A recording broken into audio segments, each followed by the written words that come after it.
If you don't have goals and have a mindset of what you're looking for, you're never going to be able to get there. Hello and welcome to Pillars of Wealth Creation, where we talk about creating financial success with a special focus on business and real estate. I'm your host, Todd Dexheimer. Now, let's get to it. Hey, today we've got Jackie Coffey on the show. Jackie, how are you doing today? I'm doing so good. I'm so excited to be here. Thank you so much for having me, Todd. Well, welcome to the show. Excited to have you on. And Jackie is the owner of 4 Point Investment Group. She's an entrepreneur, real estate investor, professional speaker, and she overcame years of adversity and self-limiting beliefs to achieve personal and professional success. And I want you to tell the story, and we'll dive into it. But you reached a breaking point and made the decision to change really your life, your mindset, and embrace failure as a part of your growth. So why don't you talk to our listeners a bit about kind of that journey, and then we'll dive into your business and have some fun here. Oh, absolutely. So I am, let's see, I'm 40 now. So this was 20 years ago when I decided I wanted to start flipping houses. And there was no Google. Okay. There was no Google. There was, it was very limited. There was no Yeah. YouTube like there is now. So I Podcasts were decided not a thing. you couldn't get all the information that Yeah. you have so freely available now. So it was a whole different kind of hustle. And I was like, I had my daughter and I was like, man, I just need something more. I needed something that I was going to be successful at. I wanted to make money. I wanted that financial freedom. I wanted to be in a position of, if I had to take a day off because my daughter's sick, I'm not going to worry about losing my job, because that was always the thing. And it got to a point where it's like, okay, I need to change the oil. If I do that, am I going to, lose out on grocery money and bill money? And there was a breaking point for me that was like, there has to be more than this. I'm working very hard. I have 3 jobs, but I'm still not doing it. So I know I'm not working smart enough. I can't be, otherwise I would be successful, and Yeah. I'm not. So for me, it reached a breaking point. And now I was drawn to real estate. I would not know the answer to why until I was like literally about 40. I mean, I had this epiphany from my husband about a year ago that showed me why I was drawn to real estate, but we'll get back to that. So I was drawn to flipping houses, and I'm not a realtor. I'm just an investor. And I was like, I bet I could flip a house, 20-year-old me who knows absolutely nothing about it, no knowledge, no credit, no money, just nothing. And I was like, I can do this. Of course I can, with all of the ambition and ignorance in the world, which is fantastic to have. Sometimes that's the best to have, right? It's Sometimes it's just absolutely best to be naive. Otherwise you wouldn't start. yes. Because I mean, as soon as I start telling a few people that I know, I'm like, I'm gonna flip a house. Or like, oh, it's so saturated, you can't do that. Yeah. You Yeah. won't Yeah. be able to. And I've realized as I've gotten older that it's always the people that think they couldn't do it that tells you can't do it. Mm. And I was like, absolutely not. I'm gonna do this. I'm gonna dive right in. So I found a house that I wanted, and so I go to the library. Like, I go to the public library because, like I said, there was no Google or YouTube, and I know that's showing my age, but I have no problem with that. So I go to the library and I start looking up, what kind of loans can I get? What can I Yeah. get to buy this house with no money, no credit, and no experience? Like, there's got to be something, right? So in my everything is, perfect world. And finally, I mean, I'm there and I am researching and researching, and I finally find, what is a hard money loan. And for those of you that don't know what a hard money loan is, a hard money loan is basically where you get a loan on a property. The lender gives you enough money to buy it and to renovate it. And they base the loan off of the property itself, not your personal credit or your assets or anything like that. So I'm reading this book and it's like, you can get that. And I'm like, I can get that. So I'm like, yes. So I come back home, I go to Google, and the very limited Google we have, and I start printing lists of hard money lenders. I'm like, let me get hard money lenders in town. Let me find someone. So, man, I start calling, and let me tell you, I make 10 calls and it's just no, no, no, right off the gate. And I'm like, Yep. okay. So I think most people would stop after 10. I think, more people would stop at 50. So I just keep calling, and I've gotten 50 no's at this point. I get to 100 no's. I mean, literally, I have called 100 people and I am so ready to quit. I'm like, I can't do this. This is never going to work. I have called and called. What more can I do? And I have this little moment hit me, and it reminds me of something that happened to me when I was 10 years old. So, because I'm ready to quit, I'm done. I'm like, this isn't working. I can't do it. And it's that very familiar feeling of when I was younger. And I'll back up a little bit. It's gonna be a story and a story. But my mom had a skating rink when I was younger, and I was a pretty good skater. I was like, "Hey, I'm pretty good. I'm here every day. Of course, I had to be pretty good." And so I can do the limbo and I can skate, and then I show off just a little bit because I thought I was really cool. Oh yeah. And one day, this little girl comes in, and she has these like holographic skates. She's about my age, and she has a suitcase with her. And I was like, "Oh, that's crazy. Why does she have all of that?" So, we say hi. She says hi to my mom. Her dad does because we have the skating rink. And she puts on her skates, and I can see she's a pretty good skater. And I'm like, oh, she's pretty good. I can feel the little competitive spirit kicking in. And I have a brother that's 13 months older than me. So I am terribly competitive, right? Like everything I do, it annoys my husband to death because everything, it's like, haha, I beat you. Yep. So I'm not, it's just the way I am. I can't do anything about Oh, it. I love that. So everything is a competition. So I see this girl and she is skating. I'm like, man, she's pretty good. I'm going a little faster. I'm like, hey, I'm pretty good. So then they call for the limbo. And I'm like, ooh, I'm real good at the limbo. I'm going to show off just a little bit. So we go to do the limbo, and I notice she goes and changes her skates. And I was like, oh, that's weird. She had on inlines and she went to change to quads, which are like four-wheel skates that you'd see at a skating rink. Yep. So she gets them on. We all get in line for the limbo. And, it's like 30 of us. And then it gets down to 20 and it gets down to 5. And that was just down to me and her. And she is good. And I am like sweating in my pants. I'm like, oh my gosh, like I'm nervous.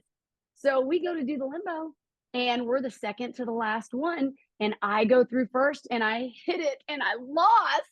And I was devastated because I hadn't lost. Like I was really good at it. And all my friends were there, and the girl goes under it and she makes it and she kills it. And then they lower it even one more bar. She goes again, makes it, kills it. And I Devastated. am crushed. I'm Yeah. devastated and I'm humiliated. All my little friends are there and they're like, ooh, you beat Jackie Brown. That's what made name. So like, ooh, you beat her. And I am crying. I'm upset. I'm ready to leave. And so we go home that night, and I'm so mad and I'm crying. And my mom comes and she was like, well, listen, if it makes you feel any better, she had left the World Limbo Skating Championship in Houston that day. She had just won in her Wow. A's division. And I was like, I don't feel better. I feel so much worse. Like, that doesn't make me feel better. Now I've lost to someone even greater. So I was like, I'm done. I quit. I'm not doing it anymore. And I like cried myself to sleep. So the next morning, my mom comes back in and she talks to me and she was just like, how you doing? And I was like, I'm not going to the skating rink tonight. I don't want to go. I'm mad.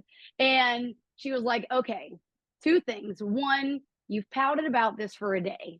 It didn't work out. You lost. Yep. Let's accept that we've lost and let it go. Just let it go. Like you pouted about it for a day. Anything more than that, you're just pouting. So today is a new day. Let's find solutions and let's make changes. And I was like, still upset though. And I was like, she was like, okay, so you're never going to see this little girl again. She won, she beat you. But I tell you what, she was like, just think about this. If you saw her tomorrow, what could you do to beat her? What could you do differently? How could you beat her? And I was like, how? It didn't even dawn on me how. I was so upset about the defeat. I was so upset about the loss that it didn't even register. How could I do it?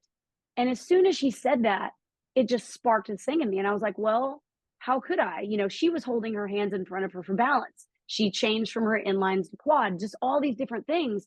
And it opened up this door of possibility that was just stifled as soon as I said, I quit, I can't do it. That door for growth and opportunity closed. So I just, tell myself, how would I? And I think about that every day. Okay, I didn't beat her, but how could I now? How can I do better? So I know I'm never going to see her again, but I practice and I'm doing the limbo every day. I start switching my skates to get quads on and learning from her. And I'm like, I'm never going to see her again, but I'm doing good. And I can get past that bar that I lost on. So I'm good. And about a year later, she comes back into the skating rink and I am like, oh my God. And you want to talk about humbled. First, I was like, oh, I'm good. Now I'm like, hi. I had a big old slice of humble pie, pretty much the entire pie. But I was really nice. I was like, hey, it's so good to see you again. She had her skates, she had her suitcase, She's and then they ready to call for go. the, she's ready to go. And they Yeah. call from the limbo again. And I do find out that at this time she had won for a second year in a row again in Houston the Mm. same day. Yeah. Our skating rink was on her way back home. So now we're getting ready to do limbo again. And for a second, I'm like, should I even try again? Should Yeah. I She's even? gonna Oh my beat you, God. of course. I'm terrified. Yeah. I am sweating, but I'm like, let's just try. I'm going to try again. Who cares? I'm just going to try. All my friends are there again. We're doing it. And they call for the limbo, and I go switch my skates too. She switches her skates, and it started out the same way. There's like 30 people, then it's down to 10, then it's down to 3, and now it's me and her, and we are back at that second bar. So she goes first this time. She sails through the second bar, and then I go and I make the second bar. So now we are at the bottom bar, which I have not beat her at or practiced, or I mean, I've practiced it, but I haven't Yeah. like done it against the pressure of this amazing competitor. So we're doing it. Once again, she goes first. She sails right through it. I go and I sail through it. So now we're at a tie. So now they hold the bar like right under. They're like literally holding it up under the bottom Mm. one. And she goes first again. She goes first and she hits it. And I'm like, oh my God, she hit it. I'm probably going to hit it. I'm so scared. So now it's my turn. She went first. And if it's not enough pressure, she stops directly in front of me. And she is like, where when I go to the Staring limbo, right I am at you. staring right at me, like Yeah. staring into my soul. I'm sweating. My hands are wet. I am like, ooh, everybody's watching. I mean, I don't even know if the music is playing it this much anymore. So I'm looking right at her and I'm just like, all right, here we go. Here we go. And I start skating and I go down into my split and I close my eyes and I just, and I sailed right through it. And just like that, I beat her by just like that. And I know it's not official, but in my mind, I was the world skating limbo champion Heck for a yeah. year, at least in my I'll give you mind. the trophy. 100%. And it was amazing. She came and shook my hand. She even hugged me and we became friends. And, but so it fast forwards back to a little bit of present day. And I had that feeling. And if I would have stopped at, I can't do this, I quit. Mm-hmm. And then I would have never changed. So I stopped what I'm doing. I've made 100 phone calls. I've got 100 no's. And I start to think to myself as I feel that I just want to quit feeling in my stomach because it feels unsurmountable. And I'm just like, I can't do it. And I'm like, okay, I have not done it. How can I do it? What can I do differently? How can I do this? So I go back to Google. I broaden my search. I broaden what I'm looking at. And I say, okay, let's go with hard money lenders in different states, not just my town. Let's find a different criteria. Maybe I can have a little bit of money down that I don't have, but I can figure it out. Who knows? So I widen my criteria. I print out another 100 hard money lenders and I start calling again. And here we go again. I'm like 215 and I'm at a no. 150 and I'm at a no. I get to 200 calls, 201, and it is still no's, but I still have some list to go. So I'm calling. Then finally on call 202, and I will never forget him. His name was Shane. And I tell him, I'm like, hey, I've got this house. Here's what I've got. Yes, I have no money and no experience and no credit, but I have a good team with me. I can do this. It's just cosmetic repairs. Give me a shot. And he was like, absolutely, I'd love to work with you. And I was just like, oh my God, like I didn't even know it would work. But it's just amazing. And I was so happy that I got the loan and it was such an amazing moment. But if I had not have changed that one thought, I would have quit. Yeah. I would have quit. And keeping going, changing that thought process from, I can't do this to how can I do it? It just opens the door for possibility, opens the door for growth. And it changed the entire direction of my life. Every single thing. It changed my kid's life. It changed my life. It changed my family's life. I mean, there's so many things I've done that have affected so many people that I'm so proud of just by saying, how can I do it? And then finding a way and keep going. So it was one of the best moments for me. And I mean, even to this day, it's like, yes, I got the loan. And we're not even going to talk about how bad the first house was. My first flip was every mistake you could make as an investor all in one. Maybe a normal investor would make them his first 5 flips. Oh no, I got all of them in one and I was ready to quit, but I still didn't quit. But it was just saying, I can keep going and not giving up. Once you have that mentality, it just changes everything. So Yeah. I finally got it. And I was, even to this day, I'm more proud I had endured to accomplish the loan than the loan itself. It's like, I can't believe I sat through that. I don't know if I'd sit through that now, but you're always more proud of what you endured than the achievement itself, I feel like. Yeah. Well, because that was an achievement of itself. Like Yes. that was the biggest achievement. That was the biggest lesson you learned, is to, like, you called 201 banks and got rejected. Like, why would you call the 202nd bank? Like, you had no reason to do that because you got rejected already. Look, there's 200 banks that are saying no to you. You're never going to get a loan. That's what most people would think. Like, Yeah. most people wouldn't have even made it to 200. Most people wouldn't have made it to 100. Most people are Yeah. giving up after 15, 10, 15. They're like, oh, guess this doesn't work. Yeah. This isn't for me. It's just for somebody else. But you kept on going. You got to 100 and you said, okay, maybe I'm done. Oh, wait a second. The limbo. Remember the limbo? Yep. That's impressive. But that's what it takes. And that's what I feel like there's so often there's different stories that are very relatable to this by a lot of entrepreneurs that have these roadblocks, have these things that are just stuck right in front of them. And they're like, what do I do? It's, do I turn around and go hide under the covers, or do I push through? Right. And Right. potentially you continue to get rejected, and maybe you would have continued to get rejected forever, but reality is, like, you had to keep going. You had to keep pushing until you got accepted. I love the library. That's funny. I remember doing the same thing.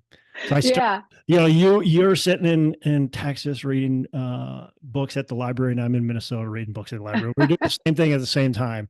And Like, all the new kids, they don't realize how, like, great, oh gosh, this makes us sound so old, that we're not, but they don't understand how great they have it, because the internet, it's just a wealth of yeah, information. I yeah, mean, I know there's a lot of things that people are like, hey, buy this or buy this, but even if you do buy something, you're investing in yourself. You're investing in your future. I yeah, know you got to be careful for some that are scams and all this, but even so, you can go into YouTube now and type, hey, give me free real estate investing advice. And there's so so much of much. it.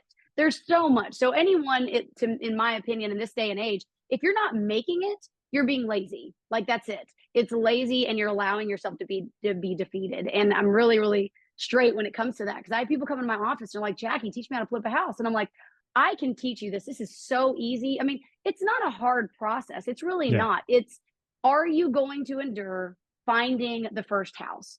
Are you going to be able to endure dealing with contractors? All these little things along the way. So you have to decide whether it's real estate, whether you want to open a bakery. You have to decide what you're made of, and you can't be lazy. Most of the yeah, entrepreneurs I know and friends that I have, we have all had some story of, this is it. This is the moment I'm going to quit because it's not working. And everything that we have achieved, whether it's big or small, is right on the other side of that. It's right on the other side of that. And it can be so many love it. things. It can be a lack of knowledge. It can be, just fear of failure. There's so many things. But when you break it down and you take small steps, you don't look up at the mountain you're moving in front of you. You just look down and pick up the one rock at a time. And that's the way that I did it. I had no experience, but I knew that I wanted it. And it wasn't just, the financial freedom of it. Because I feel like we're in a society now, everybody's like, oh, you can't say you want to make money. Oh, yes, you can say you want to make money. Now, do I think that you should make money as an investor and go blow it on a bunch of purses and cars? And absolutely no. Oh my God, no, don't do that. You spend money on things that make you money, like Right, houses and assets. right.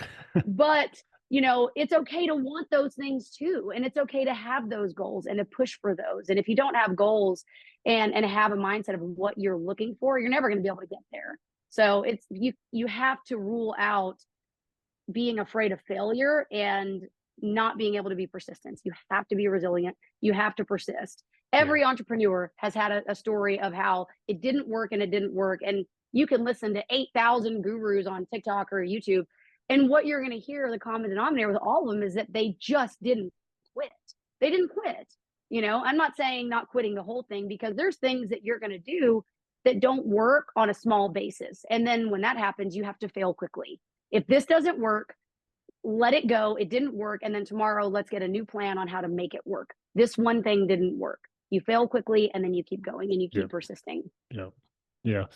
How many times, my guess is you're the same as me, you've had sleepless nights where you're like, I don't know where the next dollar is coming from. And you've had those other thoughts where you're like, you know what, it'd be way easier just to stop doing this and to do, like, go get a job or do something else. Yeah. Well, I knew this is going to sound bad, but I'm okay with it, because listen, this is just the real deal. I am virtually unemployable. Okay. Perfect.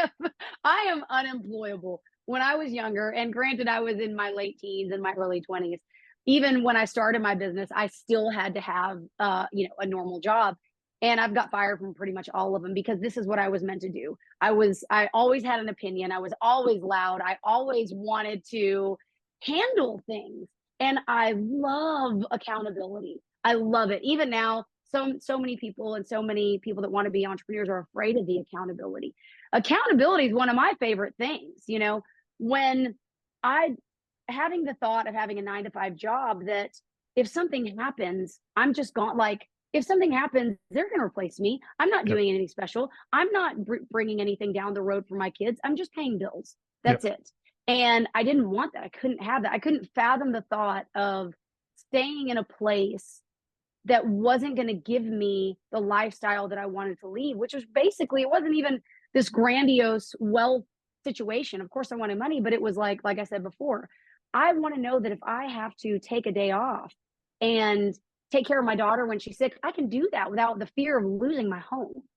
And so it's just, there is always the moments that you're like, God, I want to quit. But then when I think about what's on the other side, what I would have to go back to, I would never do it. And I encourage every single person I know to have their own business. I know not everybody has the heart to be an entrepreneur, but I think that some do. My sister, she works with me and she is so amazing. But she is, I'm behind the scenes. I'm going to make sure your paperwork is perfect, because you are going.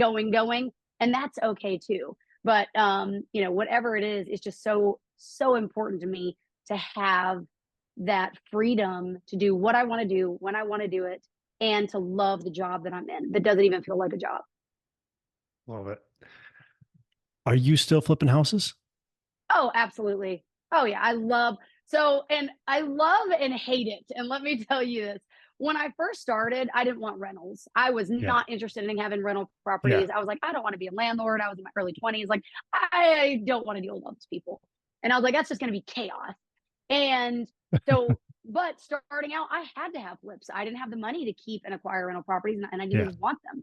But as I started doing flips, so I started in 2004, and I did one of my biggest flips in 2008, and that's when kind of the housing market crashed. So I was still relatively new, and it was my biggest flip. Like, at the time, I bought this house for 120,000, put 120,000 into it, and we ended up selling. That was your first flip?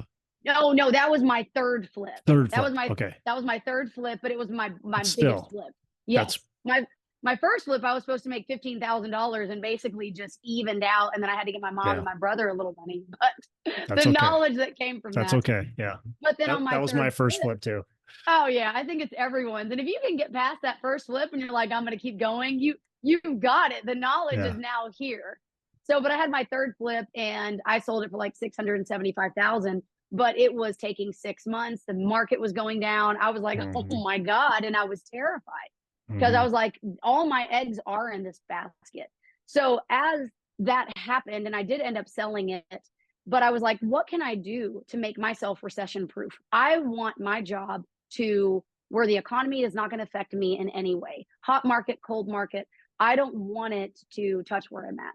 So I was like, I will do flips and I will do rentals. That's when I was like, okay, now I've got to start acquiring rental properties. And I was still doing flips in the meantime because I had to build up cash flow. Because in order to do that, you have to start having a little bit of cash flow. And well, not necessarily now. I know all the secrets now, but I'll share those with y'all later.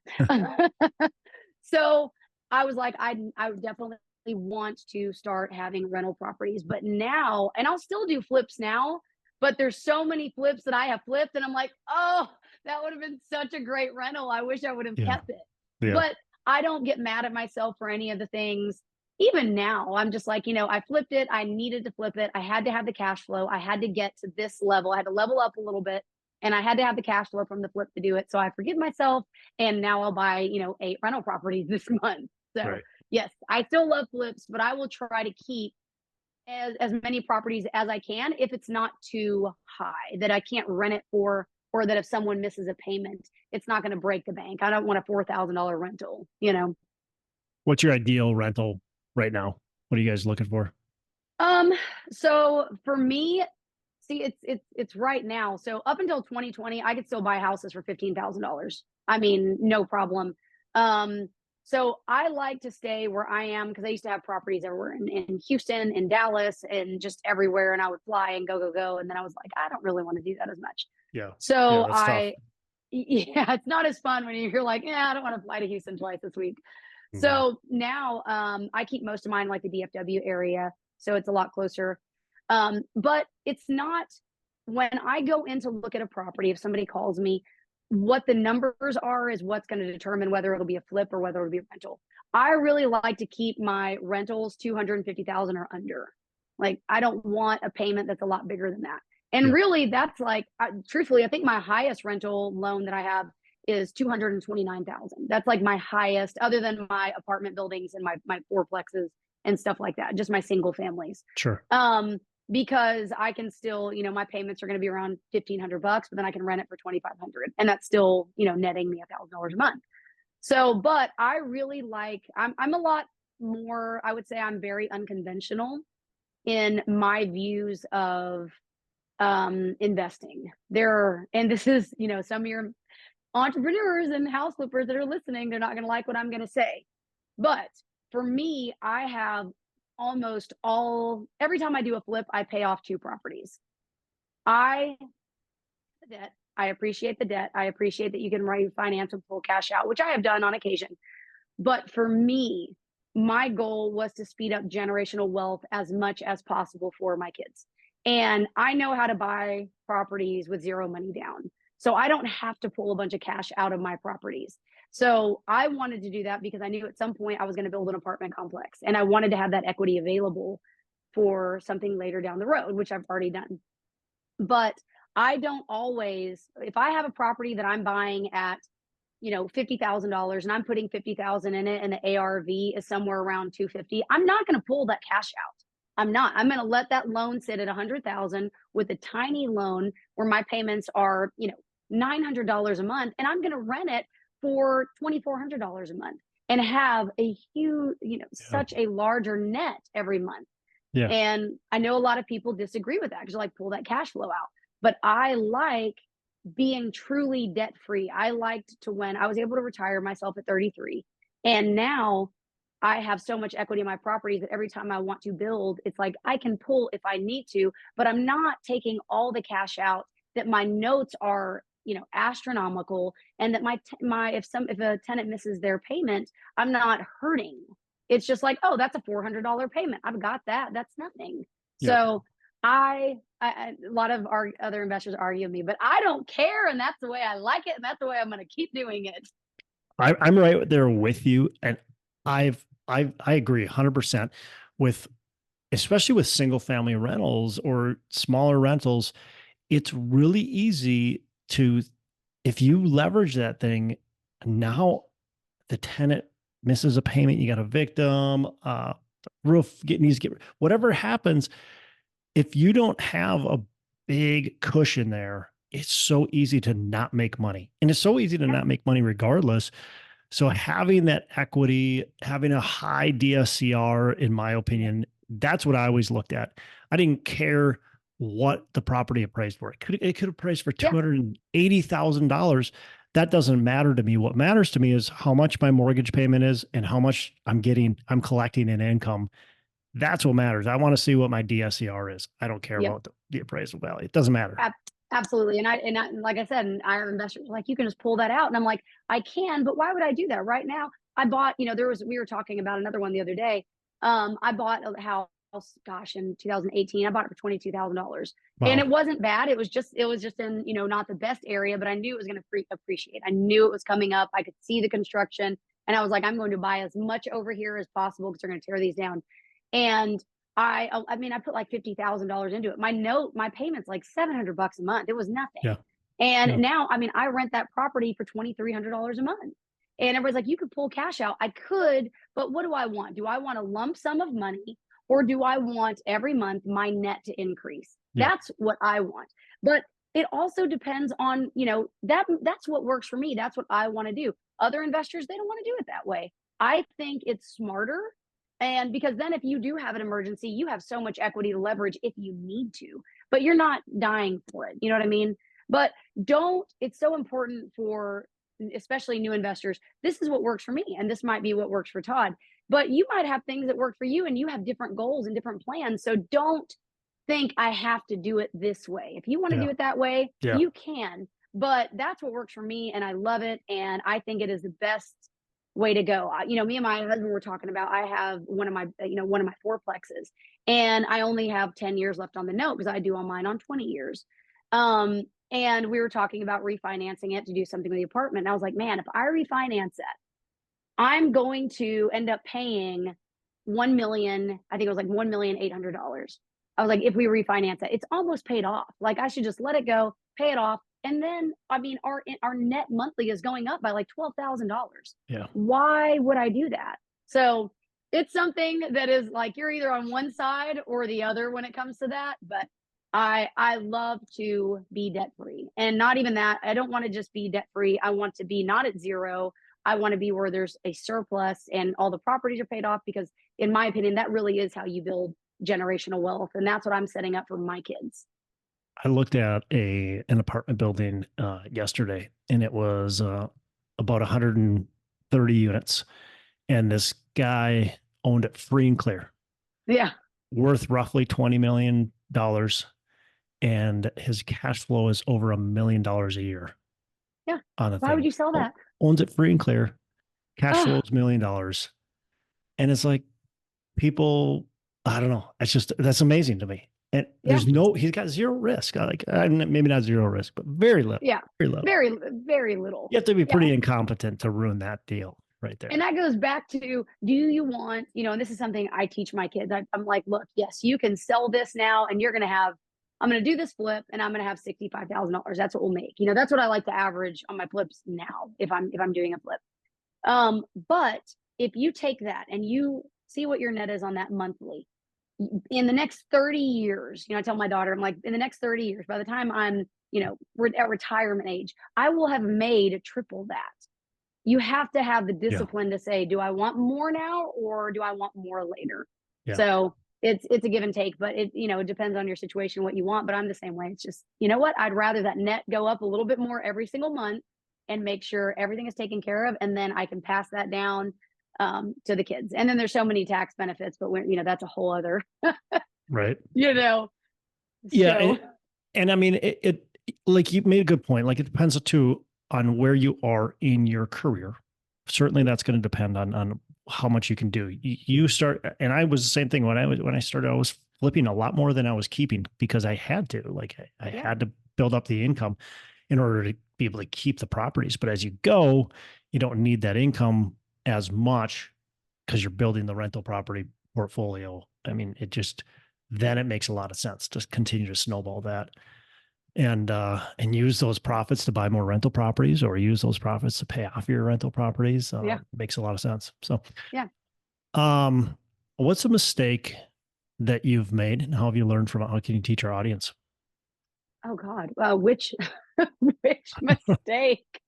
There's so many. I mean, oh gosh, I can't even. Let me think about that one for a Yeah, you got second. to put that together because there's a lot, right? There's At least so for many. Yeah, there's so many things that, we do daily because I've done this for 20 years, but I'm still not perfect. yeah, I make mistakes all the time. I mean, there's properties that I've sold that I'm like, man, why did I sell that? I've made so many mistakes with renting to specific people. Gosh, the thing is that I can't even think of one specific mistake, but there's so many that you're going to make. And when you do that, you have to just forgive yourself. I mean, it, I can't think of one big one because I mean, there's just so many little things that we mess up, like kind of like I was saying on my first flip. And I can definitely talk about some of those mistakes. I was still so green and I almost quit after my first flip again because I was so excited to get a draw.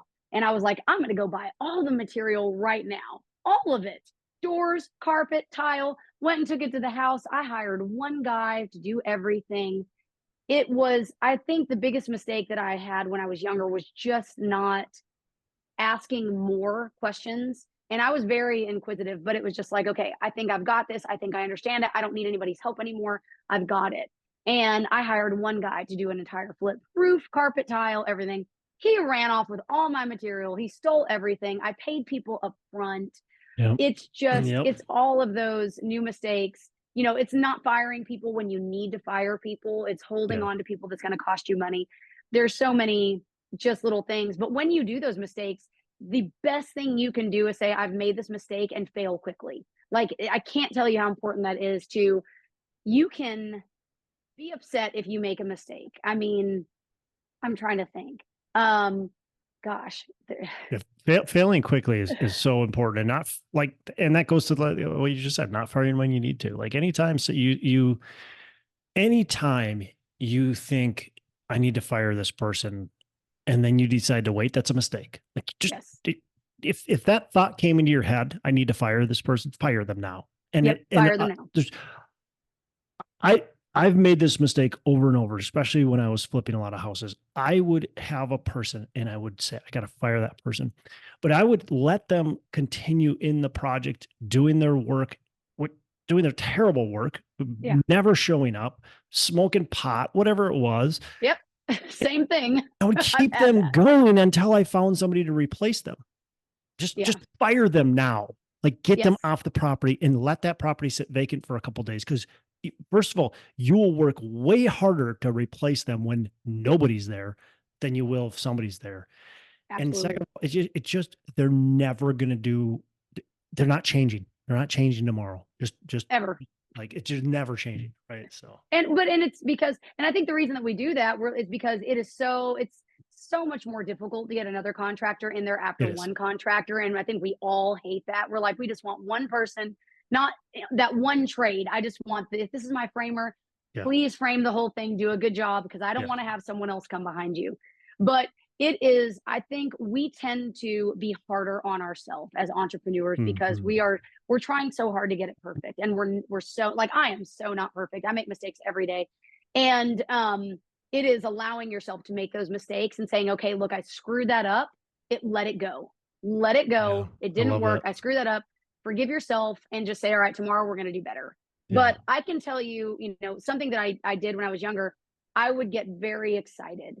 I was after a couple flips and you're doing good, you're like, man, I've got this and I'm doing a pretty good job, right? And I would still allow my emotions to run me a little bit, much more than I do now. So I would be in a super, hi, I'm so excited, I'm so happy, and make decisions. Or this isn't working, I'm frustrated, and I'm going to make decisions. I will never do that anymore, ever whatsoever. If there is a big decision, that's something, it doesn't have to be, this insurmountable thing. But if it's a bigger decision, it's like, okay, I'm not sure about this house. I really want it because I've just bought 8, right? Like, and I want to get 2 more. I want to have 10 for the month. That's my goal. Is to literally, I have a 24-hour rule. If I am super excited about something, if I am super frustrated about something, or feeling unsure in any way, I'm like, okay, no matter what, I'm going to sleep on this. I'm not going to make decisions while I'm excited, and I'm not going huh, to make decisions while I'm I like frustrated. that. I have to have so, and I wasn't making some of the best decisions when I was younger because I was so excited. And so those decisions didn't always lead me to buy the best houses.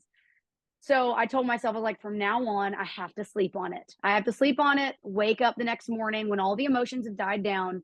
And now I'll have a little bit more clarity that is not fueled by emotion to make good decisions. So I kind of live and breathe by a 24-hour rule. It might not be 24 hours. If something happens at 3 o'clock today, I'm still going to sleep on it. And then I'm going to make a decision, probably as soon as I woke up, or as soon as I wake up the next Yep. morning. But it is learning from the mistake.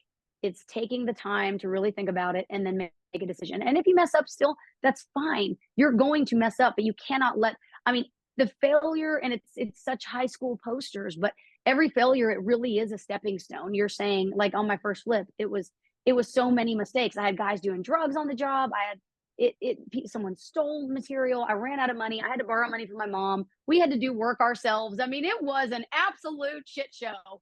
So don't think that any of us are just these perfect investors. We've all had to go in there. We've all had to get our hands dirty. We've all had to Yeah. make up for our losses.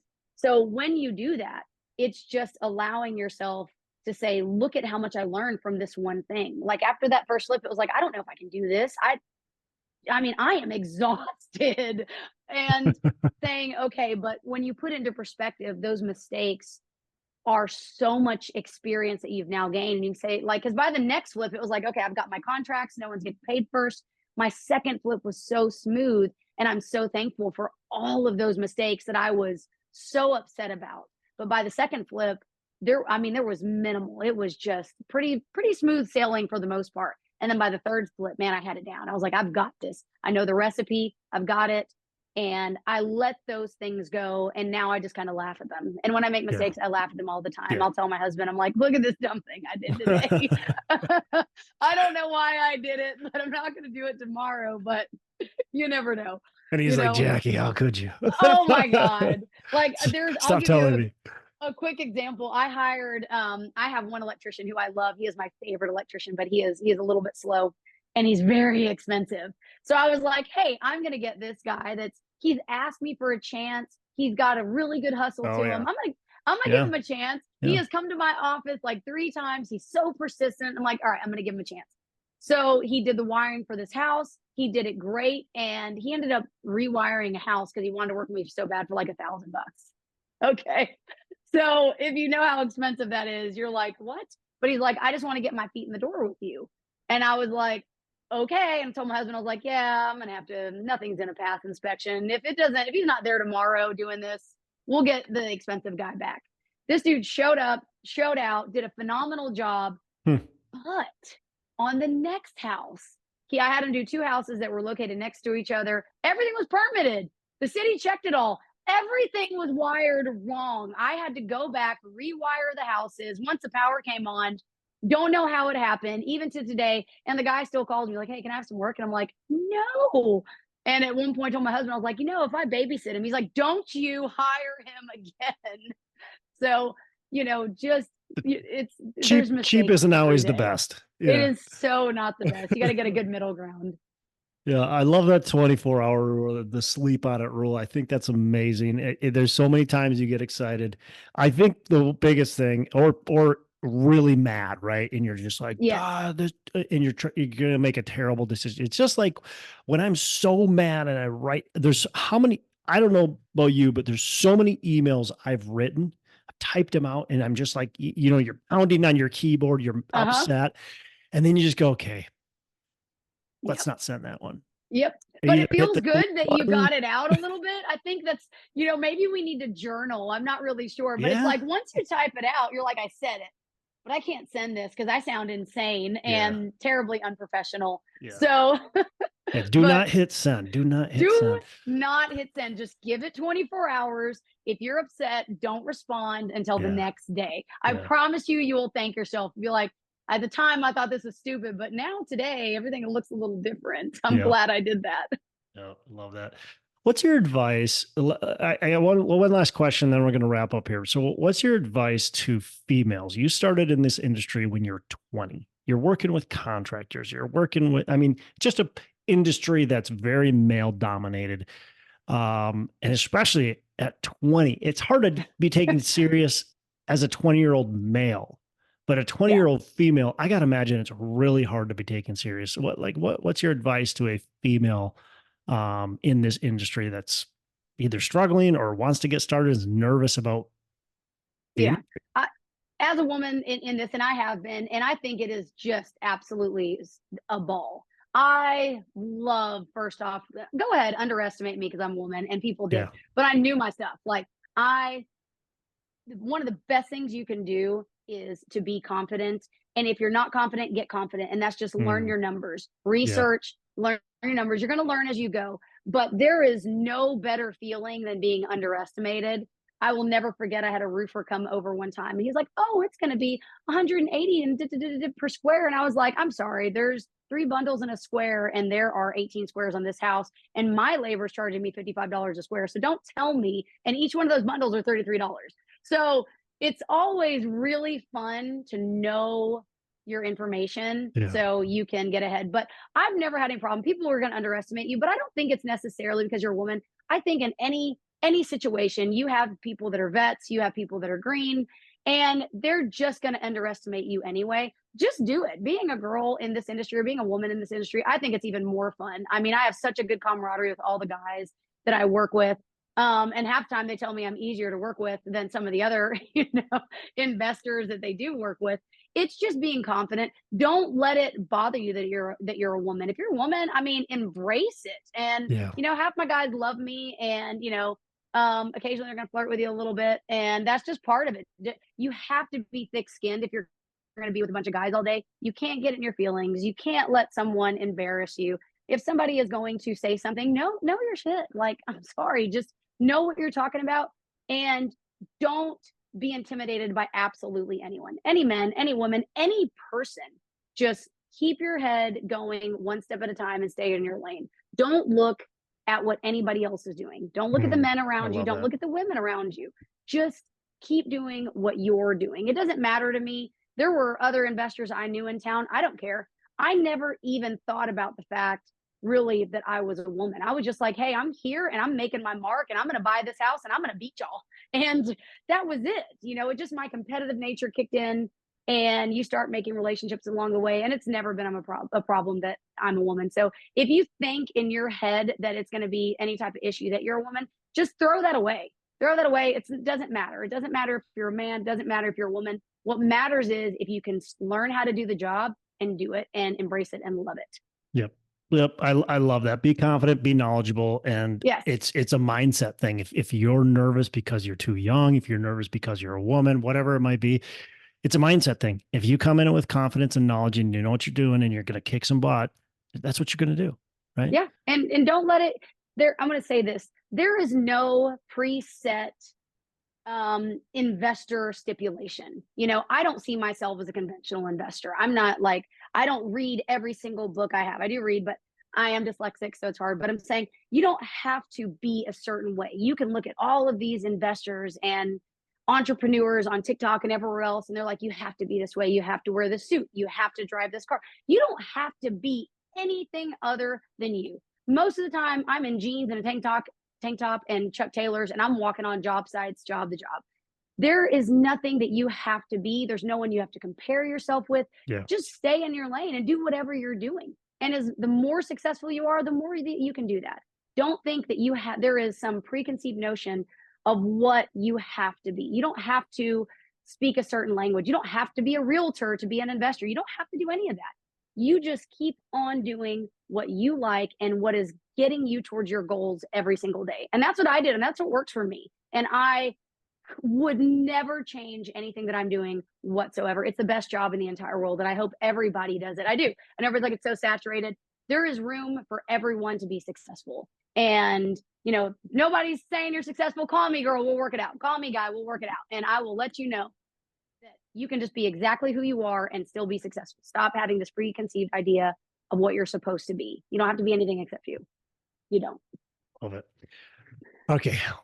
2 last questions. Favorite book?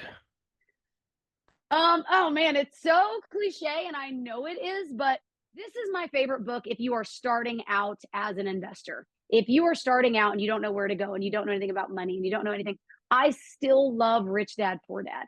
I absolutely love it. I have had my kids read it, and I have one college kid now and a 13-year-old, but it it is the mindset that I have always been in my entire life.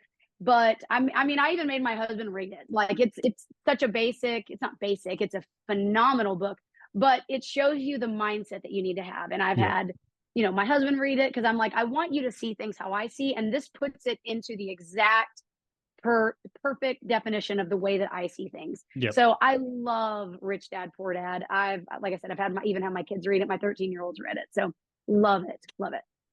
Great. Yeah. Great book. Okay. 3 pillars of wealth creation. What are your 3 pillars of wealth creation? Okay, so this is gosh, and I actually have like 10, but I know we're only gonna go with 3. We There's can't, so yeah, many can't do things. 10. There's so many things. The first thing is set goals. Set goals. I don't care what your goals are. And I know people will tell you, oh, set these long-term goals. I don't have long-term goals. Maybe when my long-term goal is to have, 1,000 doors when I retire. That's Yeah. fine. I don't worry about long-term goals. I How set far out do you goals go? 12 months. 12 months. 12 months, 12 months. And 12 is like, I'm like, all right, this year, this is what I'm going to accomplish. And Yeah. I write it down. I write it down. And every day I write down the list of this is what I have to do to get one step closer to that. So I might say by the end of this year, I want 2 new apartment buildings and 10 more single families, right? Let's just say that. What do I have to do? Okay, so I need to talk to more realtors. I need to talk to more wholesalers. I need to go door to door. I need to find vacant houses. Once you have a goal, you can work backwards to get your steps. And it is terribly, I don't, and you need to have the goal of what you want and also the things that you want to get from what you want. It's okay to say, I want to buy a new house. It's okay to say, I want to buy a new car. I feel like everybody's so afraid to say, yes, I want to make money. Of course, we want to make money because money buys time and it buys freedom to live on your own terms. So if you want a red Ferrari, I don't recommend that because I could buy 87 houses with that money. Yeah, But so we can buy a lot with that. but if that's your goal, write it down. Yeah. Say, this is my Yeah. goal by, the end of the year. This is what I want. This is what I want professionally. And these are the rewards that I want to reap from it. Write the goals down. And that way you can see them and you can work towards them and it's tangible. So goals are absolutely number one. Number 2 is accountability. I cannot say this enough. A lot of people are so afraid of accountability. And I don't care what you want to do. If you want to start a bakery, if you want to flip houses, whatever you're doing, maybe you just want to build a pool in your backyard like I did. Yes, I built an in-ground pool all by myself. And I had no knowledge of it. Whatever it is that that's a whole other story. Oh, I sure did. I got a backhoe and everything. I mean, I did the plumbing. Yeah, you'll have to check that out. It's on my website on JackieCoffey.com. awesome. You can see it on my blog, but it is accountability. And a lot of people, I think, are so afraid of accountability because they don't want to fail. They don't want to be wrong. They don't want to look bad to their peers or their colleagues. Once you are accountable, it changes everything. Because think about this. If something goes wrong on my first flip, I blamed my boyfriend at the time, my daughter's dad, Eric. I blamed him because he had a little bit of construction knowledge and he was supposed to be helping me. And when it didn't go the way I wanted it to, I was so angry and I was so upset. And I was like, if Eric would have done this, and if this person would have done this, and if this contractor hadn't done this, and it was everybody else's fault. And I had talked to my brother, because I owed him like $600 from the first flip.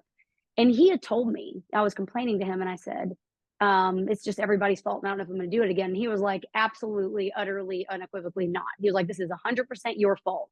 And he was like, you wanted to flip a house. You wanted to do it. This is your project. Everybody else tried to help you. If they're not great at it, oh, well, this was your project. So you have to be responsible for that. And he was right, because when I was blaming everyone else, I couldn't do anything about it. If Eric didn't help me, I couldn't change him. I couldn't fix that. But as soon as I took that accountability, I was in control. That was it. Suddenly I could make changes. So embracing accountability to me is one of the most important things you can do as an entrepreneur. So important. And when you embrace it, then you also get to have credit for the successes. The successes are yours, and you can learn from the failure to be more successful. So I would definitely say accountability. And my third, you think I would have had this written down, but there's just so many. I would say to live, if you're a new entrepreneur, to live modestly and be cautious of what you buy. Kind of like I said, if your goal is a red Ferrari, by God, do not let me stop you if that's your goal. But especially when you're starting out, you need all the cash flow you can have. I Yeah. don't buy, look, I don't buy bullshit. That's just the truth. I don't buy purses. You're never going to see me covered. You will never see me coming. You will look at me and you will never be like, you're not going to say, oh man, she is super rich. Because to me, rich is loud. People with money, you'll see them in head to toe, everything, and name brands and all of this and all of that. Those are liabilities, and I don't spend money on liabilities. I spend my money on things that make me money. I spend my money on houses that are going to give me, those profits that I want every month. I don't spend money on junk. Live frugally, live below your means. Just because you are, approved for a $500,000 house doesn't mean you have to buy a $500,000 house. Oh, I use that example because we were, so but true. I bought a house that was $180,000, and Yeah. we paid it off so much earlier because that is a liability. In my opinion, your own home is a liability. Yeah, but agree. it's living below your means so you can get to where you want. It's if I do a flip and I make $65,000, well, if you want to be rich, don't spend it. Rich people are rich because they don't spend their money. So keep it. I spend money on adventures. I take my kids to travel. That's what I spend, the bulk of anything on is we go around the world, we travel, and freedom by keeping those profits, by not spending those. I do invest. Don't get me wrong. I'm not saying just putting in savings and sitting it there. But when you're living below your means, you are buying yourself time. You're not worried about, I have a $2,000 car payment. You might have some money, but now you have tied yourself down to so much debt that you're still not free. You feel like you're free, but you're not, because if that stops, you have all this debt that's going to come crashing in. So live below your means. I would say, really until you genuinely can. And even then, live below your means. Like I said, I have a $200,000 house. We're approved for so much more, but I like it. And I built my pool there, so I'm never leaving. So live frugally, live below your means. That way you have freedom. You have breathing room by not buying the Ferrari. Buy, a normal Cadillac, pay it off, and then you're not worried about anything. So Yeah, or a Toyota. Yeah, or Toyota. I have a Cadillac, but it's very comfortable. And we got into a pretty bad car wreck, and all of the entire car inflated with the airbag. So that Yeah. safety was I will never go back after the safety that that had come with that wreck. So all the kids were okay except for me. I broke my foot, but I'm okay. The fact that you built your own pool tells me you're pretty frugal right there. Oh yeah. I don't know many people that would get a backhoe and dig themselves a pool. Well, and it comes with this, look, and maybe it's an entrepreneur mentality, because I can do anything. Like, yeah, I believe it. Once you go back to that limbo story, once you tell yourself, how can I do it? Like, when you really believe it, you're like, okay, there's nothing I can't do. How can I do it? It's like a superpower. Suddenly it's like, okay, well, I could do this. I bet I can do that. And I knew nothing about it. I mean, I opened Texas' largest escape room. I didn't know anything about escape rooms, but my daughter, I took her to one, and she was like, let's open an escape room and check in the numbers. I was like, I can do that. I can do it, and it's always, everything is figure outable if you just try and if you stick with it. So that is the genuine path to success, is not quitting, in my opinion. That's awesome. I love it. Jackie, look, I really appreciate it. This has been a lot of fun. I love your energy and your passion that you bring to the show. So it's been a lot of fun, and a ton that our listeners can take from this. So listeners, I would suggest, going back and re-listening, honestly, because there's a lot, and write it down. And there's a lot of things you should be highlighting as you read. I mean, I've got huge amount of notes here. I usually take notes to everybody I talk to. I've probably taken more notes, Jackie, in this episode than I've probably ever taken. So, well, great. Yeah, I'm kind of cool today. Good job. But anyways, really appreciate you. How can our listeners get in touch with you? So you can go on my website. You can just contact me on JackieCoffey.com. I'm also like on TikTok, because I, post all the random things that we do during the day, houses and everything. And that on TikTok, it is Jackie the Happy Investor. But I do public speaking. So you can go to my website, which is JackieCoffey.com, and you can book me for speaking, or just go to my email on JackieCoffey.com. And if you're stuck, or if you have questions, I talk to everybody all the time. I mean, if you are stuck on something, send me, need a little bit of advice, message me, let me know. I am free to talk to everybody as often as I can and with the time that I have, but I'm happy to try and help anytime I can. So, and I do public speaking, I do keynote speeches. So you can also find me there. I'm everywhere and I am happy to be a part of anybody that needs my help. Awesome. Jackie, again, really appreciate you, and you have a fantastic rest of the day. Thank you so much, Todd. It was so great being on here, and I hope to talk to you again soon. Hey, thanks so much for listening. I appreciate you being a loyal listener. Say, I would love to have you go on to our Facebook page and subscribe. Give us a thumbs up. Go on to iTunes or wherever you listen and give us a rating and review. Don't forget to subscribe.